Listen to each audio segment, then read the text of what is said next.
ခလေးငယ်တွေရဲ့ရင်ထဲခက်ခဲတဲ့အရာများစိတ်မကောင်းဖြစ်နေတဲ့အခါမှာရှင်းရှင်းလင်းလင်းပြန်စဉ်းစားနိုင်ဖို့စိတ်ဖိစီးနေတဲ့အချိန်မှာအေးအေးဆေးဆေးနဲ့တည်ငြိမ်အောင်နေတတ်ဖို့စိတ်တူနေတဲ့အချိန်မှာလှုပ်တဲ့နာနဲ့မလှုပ်တဲ့နာတွေကိုခွဲခြားသိယူဖို့ကိုယ့်ရဲ့ခံစားချက်ကြီးကြီးမားမားတွေကိုသူများကိုနားလည်အောင်ရှင်းပြတတ်ဖို့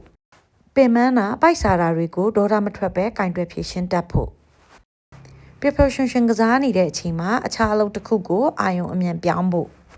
စိတ်လိုက်မှန်ပါလှုပ်ချင်တာတွေကိုအမြဲတမ်းထိတ်ချုံနိုင်ဖို့လူကြီးတွေရဲ့မျှော်လင့်ချက်တွေကိုနားလည်ပြီးလိုက်နာဆောင်ရွက်ဖို့